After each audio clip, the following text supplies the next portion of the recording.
We're here in beautiful sunny San Diego, Cardiff by the Sea. We're going to be talking about living an inspired life. We are a family of 5 girls raised by a single mom. Through the melee that was our childhood, we formed an uncommon bond that has tethered us to each other, yet propelled each of us into our own separate, successful, and unique careers. Rank 5 Sisters is an open and candid blog that focuses on women's issues and serves as a platform for motivating and inspiring women to live healthier, think broader, and squeeze every drop of joy out of life. This week, I got an email from a girl who was concerned. She was writing to me like, how do you do it? Like, how do you juggle all the things that you do? How are you a mom and a business owner and do all the things that you do and make it all look so easy? So recently I was going through a hard time. I just felt overwhelmed, like with the kids, with life, with my job, with the to-do list. I just felt like I was super overwhelmed and I was feeling negative and I was feeling dark, and I felt like I had to stop and think about like what was it in my life before, on those times when I was doing well and those times when I was thriving, what was it? And I just decided that I was going to stop what I was doing, and I was going to, with every spare second that I had, I was just going to put in positive information. We all say we don't have time, but I have time between dropping off the kids and getting to work. So I just decided I was going to put on, I downloaded tapes in the car, I downloaded tapes on my phone, I got books. So even if right before I went to sleep, it was I read a quote that inspired me, and it completely changed me around. I like that because it kind of makes you, it just reminds you that there's something bigger out there than yourself. And I think we get so wrapped up in ourself and our problems and poor me and that kind of stuff day to day, just the stress. I mean, it's so stressful. But then all of a sudden you read an inspiring quote or something, and you're like, man, there is something out there that's bigger and better than this little moment that I'm having. You know, what I was thinking of how to live an inspired life, I think it goes along with that, like definitely of how you're thinking and how your brain works. You know, like when I was little and I got into the really bad car accident, and you know, I was hit by a trailer and my brain was exposed, and I wasn't supposed to be able to hold a glass of tea or to be able to tie my shoes. I was supposed to have no depth perception whatsoever. And so, you know, I took that and said, no, like that's not who I'm gonna be. So I think that every day I think about it, I'm like, you know, that's kind of what makes me inspired, because I use that as motivation to be intelligent and to go to college and, you know, get 3 college degrees and have straight A's all the way through, and say, no, like I'm gonna not ever use something that's adversity or was supposed to be adversity against me, right. You know, like using it as fuel. Like you can use an excuse, you have a choice.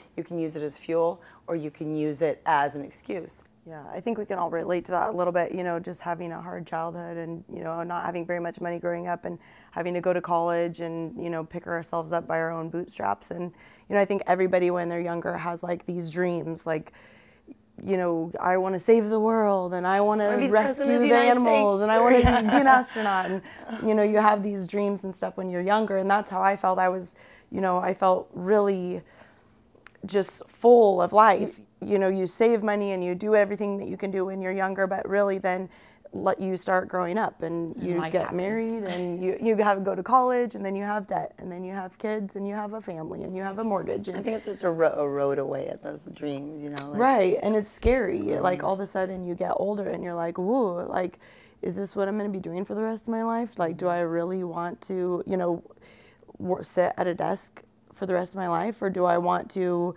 you know, stay at home and teach my kids to be amazing and live my life through them? Like, what do I want? When I first had kids, I thought it was like the best mom was to let go of all of my dreams and make my dreams all about raising the kids. Like, let go of everything that I ever thought of, and like my dreams are to for my son to be the best kid in the world, to be the happiest, the most fulfilled, the most, and then it doesn't teach them to have dreams for themselves. Like, what am I teaching them by doing that? That you have to lose yourself in your kids? I don't know that that's right either, but finding a good parent. Right.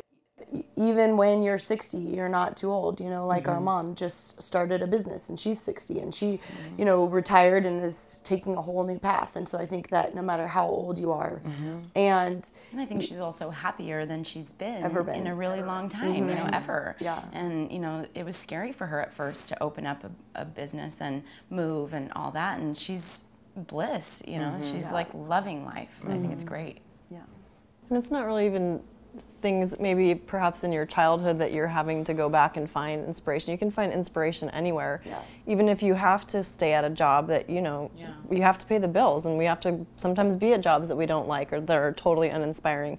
But there are inspiring things out there. Run a marathon, or join a group, or whatever it is that feeds your soul.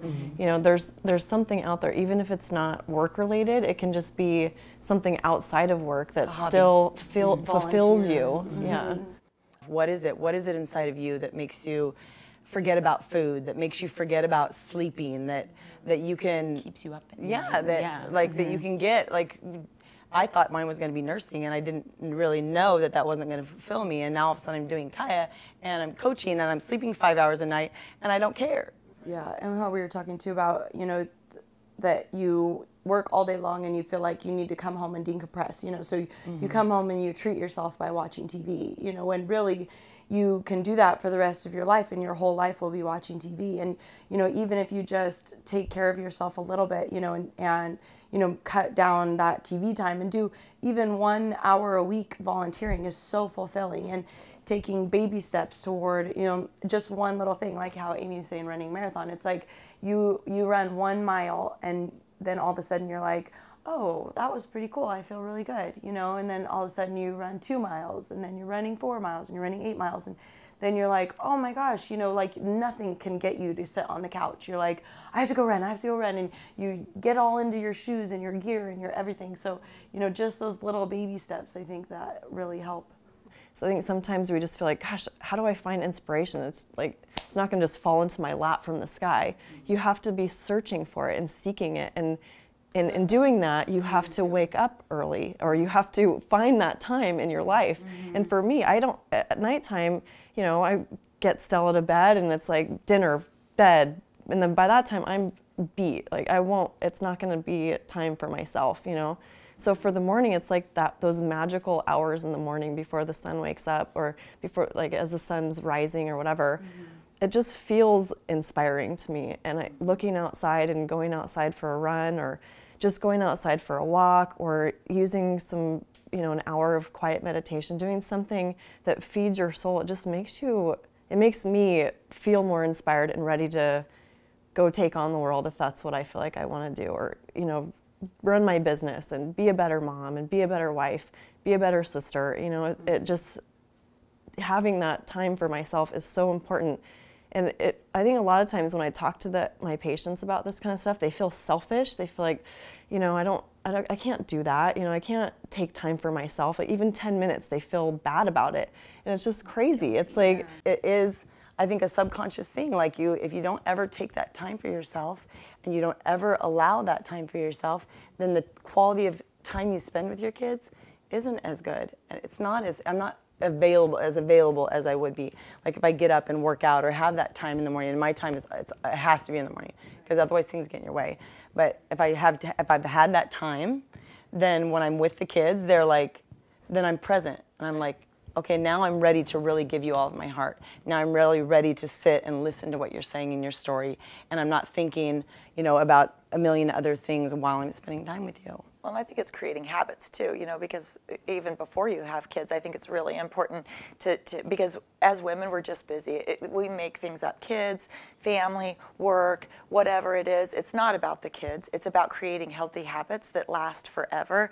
And if you start at, Coral's age, my daughter's age, 24, then all of a sudden you're living an inspired life, and you don't have to put on the brakes when your kids are 10 and 12. And, it's just starting these healthy habits young.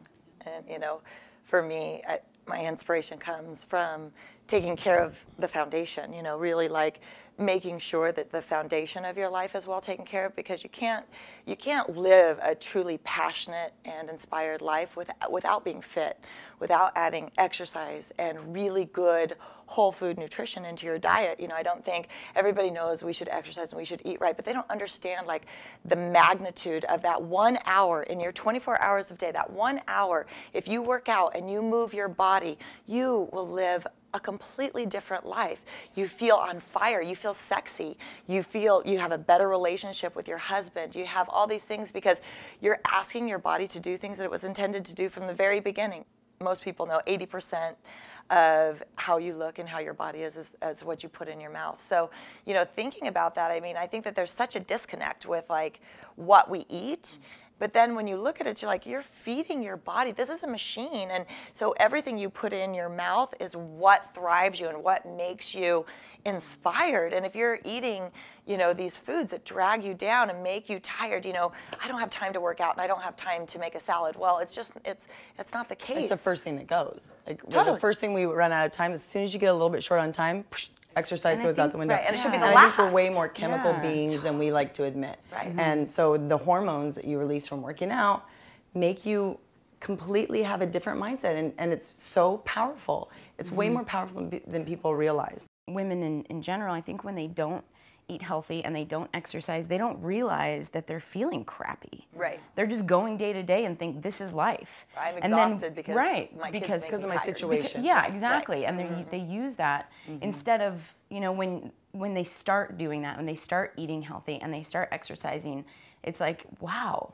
It's just really important for us, I think, as a family and as women and as wives and moms, just to keep these things in mind and, you know, keep searching and keep looking for inspiration and keep finding things that fill our heart and fill our passion, because that's what life's all about, is living this inspired life and living where you feel excited to wake up in the morning. So to recap, here's our Frank 5 tips on living a more inspired life. Make sure you surround yourself with positivity and feed your brain. Make your mess your message. Use adversity to find your inner inspiration. Find your passion and love what you do. Always make fitness and nutrition fun. The daily boost of exercise-induced endorphins can lift you up and make you feel like you can conquer the world. And make sure you always get up 1 to 3 hours before you're scheduled to be at work or before the kids wake up, taking that time for yourself to find that more inspired life. Thank you for joining us on our first video blog. Make sure to follow us on frank5sisters.com and find us on Facebook.